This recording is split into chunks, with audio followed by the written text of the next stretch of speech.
Saudações, meus queridos amigos, esta é a segunda parte do vídeo Mulheres de Atenas. Caso você queira assistir na ordem certinha, como eu planejei, eu te aconselho a começar clicando no link que está aparecendo no card aqui em cima ou na descrição aqui embaixo.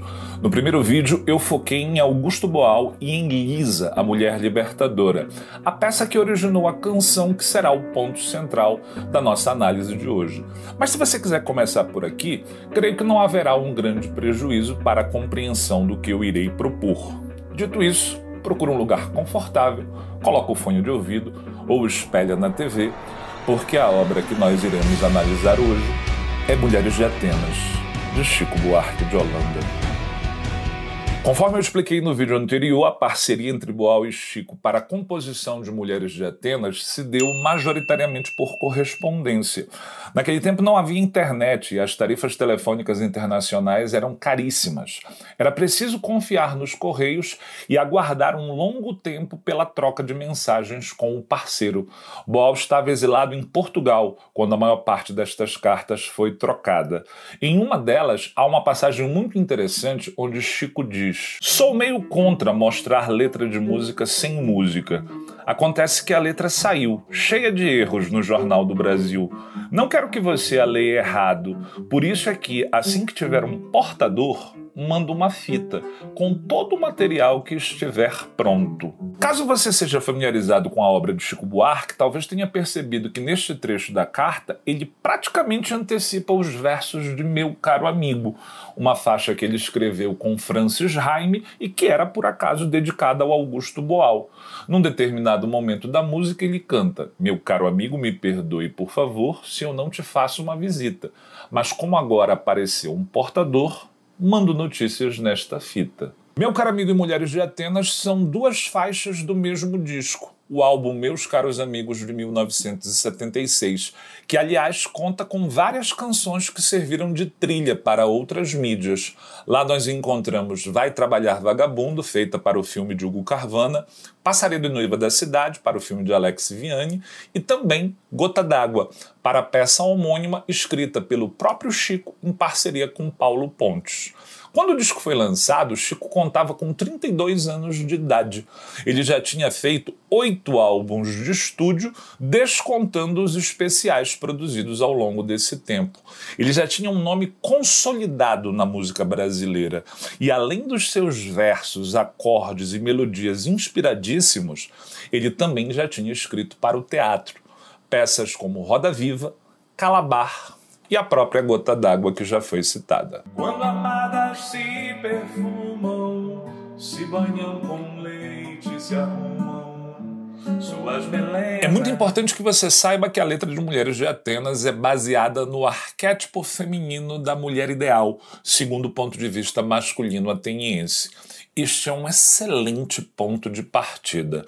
Os autores gregos costumavam utilizar o nome Mélissa para se referir a esse tipo de mulher. O nome vem da mitologia grega.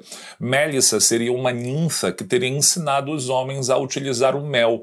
Por isso, muitas vezes, ela é associada com a imagem de abelhas. O poeta grego do século VII a.C., Simônides, elaborou uma tipologia de mulheres associando cada uma delas a um animal.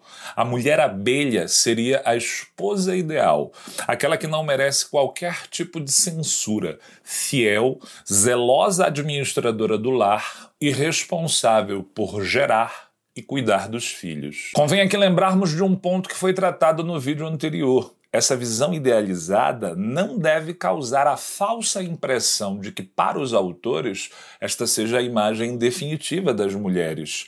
É preciso ter em mente que a peça deveria ser um manifesto de libertação, não apenas de gênero, mas de toda e qualquer forma de opressão. Sabendo disso, podemos pensar no verso que os autores utilizam no início de cada estrofe. Mirem-se no exemplo daquelas mulheres de Atenas. Podemos perguntar, com quem eles falam? Quem deve mirar-se neste exemplo? Uma vez que a frase não tem indicativo de gênero, podemos entender que eles estão falando com todos nós. Mulheres e homens, ricos e pobres, camponeses e operários, os que vivem num regime democrático e os que vivem num regime de exceção, como era o caso deles. Há certa ambiguidade nesta construção. Ao mesmo tempo, podemos entender que eles estão dizendo: espelhem-se neste exemplo. No caso das Mélissas, o modelo de resiliência. Ou também podemos entender que eles estão dizendo: tomem cuidado com este exemplo. Não se deixem viver como elas. Mas ainda falta uma pergunta. Que exemplo é este? O que nós podemos aprender com ele? De acordo com os versos, essas mulheres vivem, sofrem, despem-se, geram, temem e secam por seus maridos. É o estereótipo de uma vida feminina condicionada pelos comandos e desejos masculinos. Compreendemos assim a existência de uma hierarquização social baseada no gênero. Homens e mulheres não eram vistos como iguais no mundo grego. Mas nunca é demais reiterarmos, sempre que falamos dessa visão grega, estamos falando da lente masculina. Ao longo da canção, os autores exploram diversos lugares comuns desta lente. Nós precisamos mapeá-los. O primeiro elemento que iremos trabalhar é a reclusão. De acordo com autores gregos, como Aristóteles e Xenofonte, o espaço feminino é sobretudo doméstico. Há um termo específico grego para designar esse espaço: gineceu, que algumas vezes é apresentado como uma área da casa onde as mulheres concentram o seu trabalho e noutras vezes designa o próprio lar. A Mélissa, o modelo da mulher ideal, foi apresentada aqui como uma administradora zelosa do lar. Ela é responsável por cuidar dos trabalhos internos, como cozinhar, cuidar das crianças, vigiar os escravizados da casa, organizar o culto doméstico, gerenciar as provisões para que não se esgotem e, finalmente, tecer e fiar. Há um verso na canção onde os autores dizem que quando os maridos embarcam soldados, elas tecem longos bordados. A tecelagem é uma das atividades mais profundamente identificadas com o gênero feminino na Grécia. E este verso é uma citação ao poema épico A Odisseia, de Homero, um dos mais importantes textos da literatura grega. Lá existe uma personagem chamada Penélope, que é o modelo da esposa virtuosa e fiel. Seu marido Ulisses, o inventor do cavalo de Troia, passa muito tempo longe de casa. E nesse período, vários pretendentes surgem e querem ocupar o lugar do seu marido, tanto no comando da pequena ilha de Ítaca, quanto no leito de Penélope. Ela, totalmente assustada com a violência representada por esses homens, elabora uma estratégia. Ela começa a tecer um bordado e diz: quando eu terminar este trabalho, escolherei o meu novo marido. Porém, ela confeccionava a peça de dia e de noite a desfiava, como uma forma de se manter casta para a esperança do seu marido voltar. Em contrapartida, o lugar privilegiado dos homens é o espaço público. A cidadania grega é exclusivamente masculina.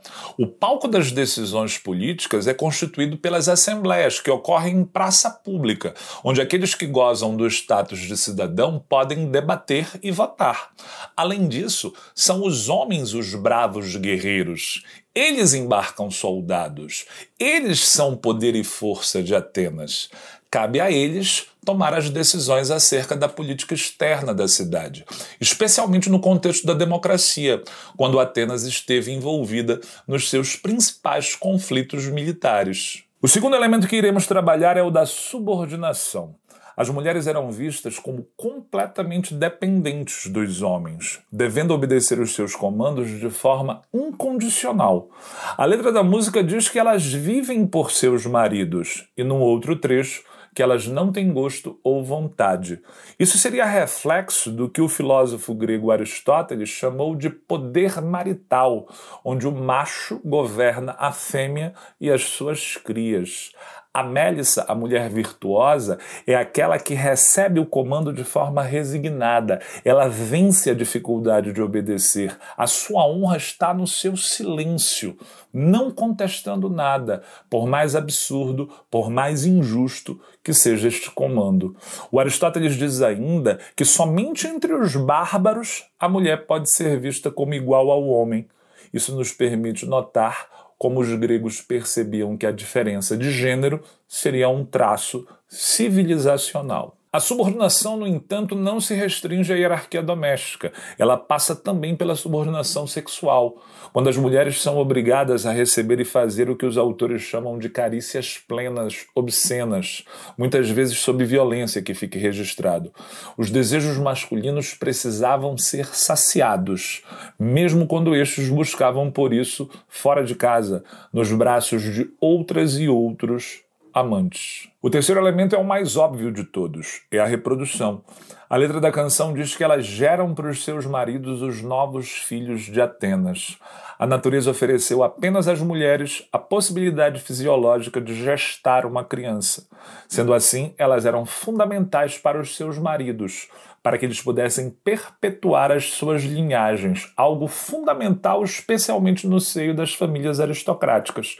Se a mulher não conseguisse dar à luz a uma criança, este marido estava autorizado a procurar outra esposa, porque certamente na compreensão dos gregos, a responsável pelo insucesso em reproduzir era a figura feminina. As crianças não apenas perpetuariam a linhagem, mas seriam um investimento para a posteridade, pois seriam elas que, quando adultas, cuidariam e protegeriam os seus pais na velhice. Nas casas aristocráticas, a união entre um homem e uma mulher raramente resultava de um ato de amor. O casamento normalmente era um pacto entre famílias, com os termos sendo negociados entre o pai da noiva e o noivo. O casal geralmente possuía uma grande diferença de idade, onde o homem já estava consolidado na sociedade ateniense e a mulher tinha acabado de entrar na puberdade. Estas, ao casar, ingressavam na família do marido, e toda a herança era transmitida de forma patrilinear, ou seja, apenas para os herdeiros homens. O último elemento que eu quero trabalhar com vocês é o da resignação. Ao longo da canção, em diferentes momentos, os autores mostram a reação feminina à oscilação de humor dos seus maridos. Quando bem tratadas, elas se animam, ficam felizes, se enfeitam e se perfumam para eles. Mas quando maltratadas, elas devem se recolher ao silêncio, à conformidade. Elas devem até pedir por mais castigos. Eles falam das jovens viúvas e das gestantes abandonadas, que jamais devem fazer cena, e sim se cobrir de negro e se recolher às suas novenas serenas. Os gregos tinham muito medo do que eles chamavam de tresloucadas, mulheres que, não resistindo mais à opressão, explodiam em violência, muitas vezes atacando, ferindo e até matando os seus maridos. Eles acreditavam que a culpa dessas mulheres recairia sobre toda a comunidade como uma espécie de maldição. Sendo assim, ao menor sinal de desvio do comportamento esperado, essas mulheres eram imediatamente tratadas como insanas, como uma ameaça ao equilíbrio da ordem. Quando eles embarcam soldados, elas tecem longos bordados. Com o passar do tempo, a letra de Mulheres de Atenas se tornou uma ferramenta didática extremamente recorrente, quase um clichê na preparação dos alunos que prestam vestibulares em todo o Brasil. No entanto, há uma questão que nós não podemos contornar. Seria viável simplesmente transplantar as descrições de Boal e Chico para pensarmos a história das mulheres atenienses? Podemos utilizá-las sem considerar o que os autores pretendiam dizer para o seu próprio tempo? No fundo, eu creio que é necessário desconstruir algumas visões cristalizadas pela análise da letra, submetendo os seus versos ao escrutínio do historiador. Uma vez que a música foi pensada para abrir o segundo ato da peça, no conjunto da obra ela deveria ser apenas um recorte. Este ato ocorre logo após as mulheres conseguirem pôr fim à Guerra do Peloponeso através da greve do sexo. Nele, as senhoras aristocráticas conversam desanimadas sobre o fato de que tudo voltou à normalidade e homens e mulheres estariam novamente exercendo os seus papéis tradicionais. O objetivo da música seria acentuar a imagem da Mélissa, que está prestes a mais uma vez ser rompido a partir daquele ato. Ouvindo a canção isolada, perdemos a percepção de que ela é apenas um prelúdio para a libertação das mulheres. Um dos primeiros pontos que nós precisamos desconstruir, passa pela ideia de que a Mélissa, a esposa ideal, é sobretudo a mulher aristocrática. Os historiadores conhecem muito mais sobre elas do que sobre as outras mulheres da cidade. E é muito fácil entender a razão disso. As fontes primárias gregas, principalmente as fontes escritas, tendiam a se concentrar na descrição das mulheres das casas mais importantes. A historiografia, no entanto, vem buscando frestas para compreender o lugar das mulheres dos outros grupos sociais. O historiador Pedro Paulo Abreu Funari, por exemplo, entende que o casamento nas famílias pobres ocorria em termos diferentes das casas aristocráticas. A diferença de idade entre os noivos seria menor e a família interferiria muito menos nesta união. Devemos compreender que, para a maioria da população da cidade, não era viável abrir mão de uma pessoa que pudesse contribuir para o provimento da casa. Haveria diversas mulheres que trabalhariam fora do espaço doméstico, no comércio, no artesanato, isso para não mencionarmos as mulheres escravizadas. Sendo assim, o gineceu como o espaço feminino por excelência não é uma condição universal para todas as mulheres de Atenas. Há um outro ponto que nós não podemos esquecer. A maior parte daquilo que nós conhecemos sobre as mulheres de Atenas é, na verdade, a conduta que os maridos esperavam delas, certamente escapando muita coisa acerca do modo como elas realmente se comportavam. A historiadora Marta Mega de Andrade explica que esta imagem ganha força especialmente no século XIX, na era vitoriana inglesa. Naquele tempo já estava disseminada a tese eurocêntrica de que a Grécia seria o berço da civilização ocidental. Desta maneira, os britânicos utilizavam a suposta exemplaridade da mulher ateniense como parâmetro para o comportamento das suas próprias mulheres, já em uma sociedade burguesa e industrial, reforçando assim o arquétipo da Mélissa.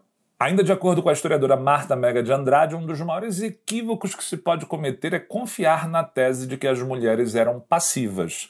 Embora elas não pudessem participar das reuniões das assembleias, elas possuíam os seus próprios espaços informais de debate, basicamente desprezados pelos autores masculinos. A iconografia das cerâmicas e as comédias de Aristófanes, a despeito do seu caráter satírico e do conservadorismo inerente de um autor grego falando sobre mulheres, nos permitem perceber a existência de encontros e diálogos femininos, e que o tema da política não era completamente desprezado por elas. Conforme eu já disse antes, a cidadania plena era uma exclusividade masculina em Atenas. Com as reformas de Clístenes, ficou determinado que, para ser cidadão, o indivíduo precisava ser homem, livre, adulto, ateniense, um critério que vigorou durante boa parte do tempo que nós chamamos de democracia. Cabe, na verdade, uma observação. Um ajuste foi feito em 451 a.C., num contexto em que Atenas vivia o seu apogeu econômico e militar, quando ela assumiu a sua feição mais cosmopolita, com uma grande quantidade de estrangeiros residindo na cidade, os chamados metecos. Surge, então, uma determinação que os historiadores chamam de Lei de Péricles. Além dos critérios pré-estabelecidos por Clístenes, era determinado que o cidadão precisava ser filho de pai e mãe ateniense. Era uma estratégia para fechar a cidadania exclusivamente em famílias originárias de Atenas. Embora as mulheres permanecessem de fora do grupo cívico, a partir de agora elas contribuíam diretamente para definir quais homens poderiam gozar deste privilégio. A historiadora Marta Mega de Andrade entende que este é um reconhecimento, ainda que indireto, de um elo que associa as mulheres a polis, a comunidade de cidadãos. Outro elemento que precisa ser desconstruído passa pela percepção de que a Mélissa é muito mais produto da cultura do que da natureza. Ela é muito mais uma busca do que uma realidade inerente ao gênero feminino. A construção da esposa virtuosa se dá pela educação, desde a infância, na verdade, mas atingindo seu ápice no casamento, quando o marido se torna responsável pela orientação, pela fiscalização e pela punição do seu comportamento. Isso se deve ao fato de que, de acordo com o imaginário grego, a natureza feminina está longe de ser virtuosa. Se o arquétipo da Mélissa é produto da educação, a natureza feminina está associada a um outro arquétipo, também fundamentado pela mitologia, o mito da primeira mulher. De forma bem simplificada, havia um conflito envolvendo Zeus e Prometeu. No meio de muitas situações, Prometeu roubou o fogo dos deuses e ofereceu aos homens. Desde então, o rei do Olimpo maquinava uma estratégia para atingir os protegidos do seu adversário. Ele chamou Hefesto, deus do fogo, e ordenou que ele moldasse em argila a figura de uma donzela. A seguir, pediu para que Hermes, o mensageiro dos deuses, conferisse àquela boneca vida e voz. E finalmente, chamando Afrodite e Atena, respectivamente as deusas da beleza e da sabedoria, ordenou que elas dessem àquela figura uma beleza comparável à das deusas imortais. Esta era Pandora, a primeira mulher. A aparência de Pandora, cuidadosamente ornamentada pelos deuses, é feita para encantar e despertar a paixão em quem quer que a encontrasse. No entanto, toda esta formosura é enganosa. O encanto e a beleza escondem o fato de que os deuses concederam a ela uma palavra capaz de dissimular e mentir. Pandora é então enviada aos homens, e a partir deste momento, a humanidade é finalmente dupla, com os dois sexos necessários à procriação. Pandora é descrita como ardilosa, mesquinha e insaciável. O grande helenista Jean-Pierre Vernant, analisando o mito, afirma que na compreensão dos gregos, todas as mulheres descendem de Pandora, sendo, portanto, todas elas duplas, com uma natureza ruim. O mesmo ventre capaz de engolir todos os recursos provenientes do trabalho masculino passa a ser o único capaz de reproduzir a sociedade a partir da gestação dos filhos. Mélice e Pandora, a oposição entre cultura e natureza nos dois arquétipos femininos. A mulher não precisava ser tutelada apenas pelo fato de ser vista como uma criança, incapaz de se desenvolver sem a orientação dos mais velhos, do seu Quírios. A natureza feminina, segundo a ótica dos gregos, não era da resignação e da subordinação, mas do conflito. O ideal da esposa virtuosa desta forma seria um instrumento de coerção deste comportamento, desta natureza vista como ruim, ou, como pensava Augusto Boal, um ideal que gerava a opressão. Quando eles se entopem de vinho, costumam buscar os carinhos de outras falenas. O episódio de hoje teve por objetivo calibrar a lente com a qual alunos e professores analisam Mulheres de Atenas, de Augusto Boal e Chico Buarque de Holanda. A música e a peça são obras de arte que utilizaram a cidade grega e suas mulheres como um objeto de reflexão muito mais abrangente do que a história antiga é capaz de comportar. As mulheres descritas nos seus versos não estavam restritas ao gineceu das casas aristocráticas. Elas também estavam nas mansões vitorianas e certamente e infelizmente continuam existindo nos apartamentos de luxo e nas casas populares do nosso tempo. Conforme eu disse no vídeo anterior, a proposta da peça era trazer o debate acerca da opressão do gênero feminino para a plateia, permitir a reflexão e organizar a sua transformação. A resignação não era mais uma opção, ainda mais num tempo em que o movimento feminista ganhava corpo e a luta pelos direitos individuais tornava-se uma necessidade para aqueles que enfrentavam a ditadura militar. A historiografia não nega o caráter patriarcal da sociedade ateniense, nem a necessidade dos homens vigiarem a conduta das mulheres, vistas como ardilosas e atraentes na mesma medida. O que historiadoras e historiadoras vêm buscando fazer é acabar com o mito da passividade e resignação. Nesse ponto, o texto de Boal dos anos 70 já estava muito à frente do que o Aristófanes dizia. Bem, meus amigos, eu espero que vocês tenham gostado dessa série sobre as mulheres de Atenas. Muito obrigado a você que chegou até aqui. Dá uma conferida na playlist Autor e Obra. Existem outros vídeos analisando outros contextos e outras mídias. E não se esqueça daquele velho ritual de se inscrever, comentar, curtir, compartilhar. Até o próximo.